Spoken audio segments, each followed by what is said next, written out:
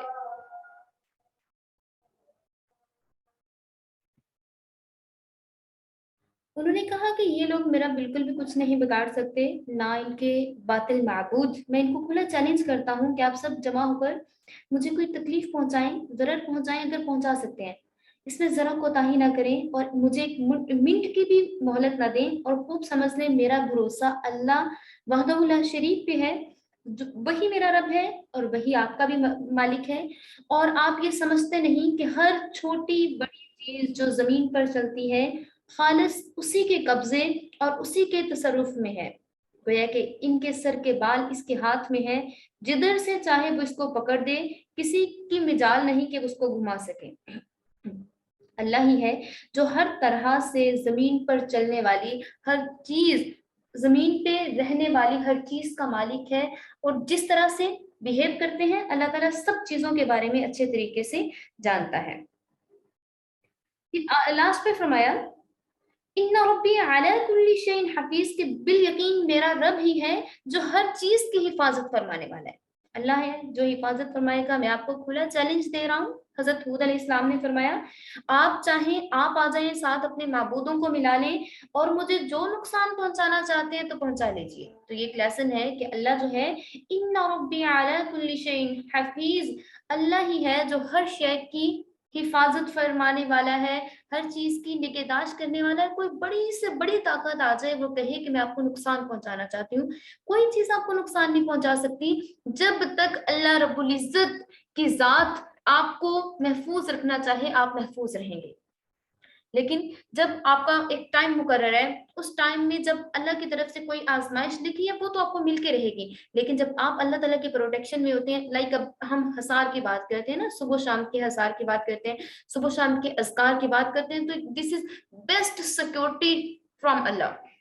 اللہ کی طرف سے یہ بہترین سیکورٹی ہے، بہترین سیکورٹی گارڈز ہیں جو آپ کے لیے پرووائڈ کر دیے گئے ہیں کہ آپ صبح شام کی دعائیں ضرور پڑھیے. تو یہ اللہ تعالیٰ کی طرف سے ایک سیکورٹی ہوتی ہے. تو شام کے لیے بھی سیکورٹی پرووائڈ کر دی گئی، صبح کے لیے بھی سیکورٹی پرووائڈ کر دی گئی. جب آپ اپنے آپ کو اللہ تعالیٰ کے حفظ و مان میں دے دیتے ہیں ان ربی علی کل شیء حفیظ، تو وہی ہے جو آپ کی ہر طرح سے حفاظت فرمانے والا ہے، آپ کی ہر طرح سے نگہداشت کرنے والا ہے. اللہ تعالیٰ سب کو اپنے حفظ و امان میں رکھے. وَلَمَّا جَاءَ أَمْرُنَا نَجَّيْنَا هُودًا وَالَّذِينَ آمَنُوا مَعَهُ بِرَحْمَةٍ مِنَّا، اور جب ہمارا حکم پہنچا تو ہم نے ہود کو اور جو ان کے ہمراہ اہل ایمان تھے ان کو اپنی عنایت سے بچا لیا. وَنَجَّيْنَاهُم مِّنْ عَذَابٍ غَلِيظٍ، اور یہ قوم عاد تھی جنہوں نے اپنے رب کی آیات کا انکار کیا. وَتِلْكَ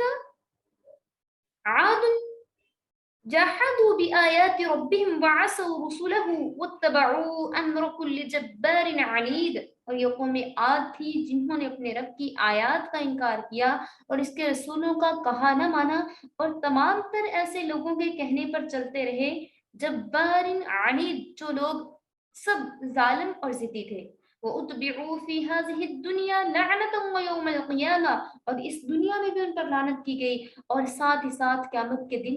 بھی ان پر لعنت کی جاتی رہے گی. الا، سن رکھیے، ان عاد کفروا ربهم الا بعدا لعاد قوم ہود، خوب سن لیجئے، قوم عاد نے اپنے رب کے ساتھ کفر کیا. خوب سن لیجئے، بار بار اس میں ٹو ٹائم کہا گیا ہے. الا کا مطلب ہوتا ہے سن لینا، یا جیسے ہم کہتے ہیں نا اٹینشن کہتے ہیں، یا ہم کہتے ہیں کہ آپ سنیے، اٹینشن متوجہ ہوں. اسی لیے اللہ تعالیٰ نے یہاں پہ الا کا ورڈ یوز کیا ہے. الا، سن رکھیں، ان عادن کفروا ربهم، سن رکھیے کہ قوم عاد نے اپنے رب کے ساتھ کفر کیا. اگین پھر اس چیز کو دہرایا جا رہا ہے، الا بعدا لعاد قوم ہود. خوب سن رکھیے کہ رحمت سے یہ دور ہوئی قوم عاد جو کہ ہود علیہ السلام کی قوم تھی. ابھی جو ہم نے پہلے آیا ڈسکس کی، ان میں بیان ہوا تھا کہ حضرت ہود علیہ السلام نے اپنی قوم عاد کو اللہ کی وحدانیت پر ایمان لانے کی ہر طرح سے ترغیب اور تلقین کی، تبلیغ فرمائی، مگر قوم عاد انتہائی شرارتی، بغاوت والی اور اپنے پیغمبر کی تعلیم سے بغض و عناد رکھنے والی قوم تھی. آخر حضرت ہود علیہ السلام نے ان کی مسلسل بغاوت، سرکشی پر اعلان فرمایا کہ اگر قوم عاد کا یہی رویہ رہا اور حق سے یہ منہ موڑتے رہے، روگردانی کرتے رہے، اسی روش پر چلتے رہے اور اللہ رب العزت کے احکامات پر عمل نہیں کیا، تو پھر ان کی ہلاکت یقینی ہے. جیسے کہ میں نے آپ کو یہ بھی بتایا تھا کہ اللہ تعالیٰ نے ان کو بہت مال سے نوازا تھا، ان کے پاس دولت بہت تھی، کثرت مال ان کے پاس تھا، ان کے پاس مال، باغات، ہر چیز ان کے پاس بہت زیادہ تھی. ایون ان کی بہت بڑی بڑی باڈیز تھی، طاقت ان کے پاس بہت زیادہ تھی. انہی چیزوں پہ انہیں بہت زیادہ غرور تھا کہ ہم تو طاقتور بھی بہت ہیں، ہمارے پاس مال بھی بہت ہے، ہمیں ایمان لانے کی کیا ضرورت ہے. تو کیونکہ سورہ اعراف میں بھی اس کا ذکر ہو چکا ہے، جو پریویس گرلز ہیں ان کو تو اچھے سے معلوم ہوگا کہ سورہ اعراف میں بھی قوم عاد کا ذکر ہو چکا ہے. جب حضرت ہود علیہ السلام نے عذاب الہی کی گرفت سے قوم کو ڈرایا تو وہ ایسے بے باک اور گستاخ تھے کہ حضرت ہود علیہ السلام سے کہنے لگے کہ جس عذاب کی آپ ہمیں دھمکی دے رہے ہیں نا، اگر آپ سچے ہیں تو اپنے رب سے کہیے کہ عذاب لے آئے. حضرت ہود علیہ السلام نے جواب دیا، اگر میری مخلصانہ نصیحت کا آپ پہ کوئی اثر نہیں ہے تو آپ بھی بسم اللہ کیجیے، اور اگر آپ کو عذاب کا اتنا ہی شوق ہے تو پھر وہ دن دور نہیں جب آپ پہ عذاب آ جائے گا. اور آخر کار وہ دن بھی آ پہنچا جب اللہ تعالیٰ کی گرفت کا ٹائم آ پہنچا اور عذاب و ہلاکت کا ٹائم ہوا، اور ایک ہولناک عذاب نے ان کو آ گھیرا. جیسا کہ سورہ اعراف میں بھی اس کا بیان ہوا ہے کہ 7 راتیں اور 8 دن مسلسل آندھی کا طوفان آیا، ان کو اور ان کی آبادی کو تہو بالا کر کے رکھ دیا. مینس کہ ان کے گھروں کو الٹ دیا، مکان گر گئے، ان کی چھتیں اڑ گئیں، درخت جڑ سے اکھڑ کر کہیں سے کہیں جا پڑے. ہوا اتنی تیز تھی، اتنی زہریلی تھی کہ آدمیوں کی ناک میں داخل ہو کر نیچے سے نکل جاتی تھی اور جسم کو پارا پارا کر ڈالتی تھی، باڈیز کے پارٹس ہو جاتے تھے. بالکل اتنی تیز ہوا تھی کہ اس سے جیسے کہتے ہیں نا جسم چھلنی ہو جاتا ہے، اس طرح سے اس میں جسم میں سوراخ ہو جاتے تھے. حالانکہ وہ اتنے بڑے بڑے جسموں کے مالک تھے، اتنے قوی ہیکل انسان تھے جو اپنی جسمانی قوتوں میں پر بہت زیادہ گھمنڈ کرتے تھے. اتنے وہ اس چیز پہ مغرور تھے کہ ہماری باڈیز بہت بڑی بڑی ہیں، اتنے ہم طاقتور ہیں، اتنے ہم طاقت والے ہیں، اتنے ہم یہ ہیں وہ ہیں، اس طرح سے مینس کہ کافی وہ. لیکن جیسے ہی ان پہ اللہ تعالیٰ کی طرف سے اتنی تیز آندھی کا طوفان آیا تو وہ سب لوگ بے حس و حرکت پڑے نظر آتے تھے. ہزاروں لاکھوں لاشوں کے ڈھیر گلی کوچوں میں لگ گئے، مکانوں کے اندر دب گئے اور اڑ کر پہاڑوں اور درختوں سے ٹکرا کر ٹکڑے ٹکڑے ہو گئے. ایون دیکھیں ہوا اتنی تیز تھی نا کہ اس سے باڈی میں سوراخ ہو جاتے تھے، اور ان کے جب باڈی کے پارٹس الگ الگ ہوئے تو وہ مکانوں کے ساتھ چپکے ہوئے تھے، وہ درختوں کے ساتھ لگے ہوئے تھے، اور ہر جگہ پہ ان کی باڈی کے پارٹس لگے ہوئے تھے. اللہ تعالیٰ نے اس طرح سے ان پہ عذاب طاری کیا، عذاب نازل کیا. غرض ان کو صفحہ ہستی سے مٹا دیا گیا تاکہ آنے والی نسلوں کے لیے عبرت بنے، اور دنیا اور آخرت کی لعنت اور عذاب ان پر مسلط کر دیا گیا. ایک طرف تو سرکشوں اور نافرمانوں کا یہ عالم ہوا، دوسری طرف حضرت ہود علیہ السلام اور ان کے جو فالوورز تھے، جو ان کی پیروی کرنے والے تھے، وہ اللہ تعالیٰ کی رحمت سے اس ہولناک عذاب سے دنیا میں بھی بالکل محفوظ رہے، اور عذاب آنے سے پہلے ان کو اس جگہ سے نکل جانے کا حکم دے دیا گیا، اور ایمان اور عمل صالح کی بدولت آخرت کے بھاری عذاب سے بھی یہ لوگ بچے رہے۔ تو اس میں اس پورے رکوع میں اس چیز کو بہت واضح کر کے بتایا گیا ہے کہ آپ نے اس سے عبرت لینی ہے۔ یہ جو انبیاء علیہ الصلوۃ والسلام کی یہ قصص الانبیاء، یہ جو مختلف نحن نقص علیک نبأہم جیسے بیان کیا گیا نا کہ ہم مختلف انبیاء علیہ السلام کی خبریں آپ کو دیتے ہیں یا مختلف آپ کو قصے سناتے ہیں رسولوں کے، تو اس سے کیا مراد ہے؟ اس سے مراد یہ ہوتا ہے کہ ہم نے اس سے عبرت حاصل کرنی ہے۔ عبرت کیا حاصل کرنی ہے کہ وقتی طور پہ جو اللہ تعالیٰ نے آپ کو اگر مال سے نواز دیا ہے، دولت سے نواز دیا ہے، اللہ تعالیٰ نے آپ کو خوش شکل بنا دیا ہے، اللہ تعالیٰ نے آپ کو اچھے جسم سے نواز دیا ہے، اچھی باڈی اللہ تعالیٰ نے آپ کو عطا کر دیا ہے، تو ان چیزوں پر بجائے گھمنڈ کرنے کے اللہ تعالیٰ کا شکر ادا کریں، اللہ تعالیٰ کا ہمیشہ دعا کریں۔ جیسے کل بھی میں نے آپ سے یہ کہا تھا کہ ہمیشہ یہ دعا کیا کریں کہ اے اللہ میرا شمار اپنے شکر گزار بندوں میں فرما لیجیے تاکہ ہم شکر گزاری والے بن سکیں، ٹھیک ہے۔ اور ساتھ ہی ساتھ جو اللہ رب العزت کے احکامات سے منہ موڑے گا پھر اسے دنیا میں بھی رسوا ہونا پڑے گا اور آخرت میں بھی رسوا ہونا پڑے گا۔ ہمیں بظاہر لگ رہا ہوتا ہے نا کہ یہ جن لوگوں کے پاس اتنا پیسہ ہے، اتنی دولت ہے، یہ ان لوگوں کی تو بڑی موجیں ہیں، ان کے تو بڑے عیش ہیں، یہ تو بڑے عیش کی زندگی گزارے، ان کی زندگی بھی اتنی عیش کی نہیں گزر رہی ہوتی۔ یہ بھی ان پہ عذاب ہوتا ہے کہ اگر ان کو کوئی ایسی بیماری لگا دی جائے کہ ڈاکٹر ان سے کہ حالانکہ وہ کروڑوں کی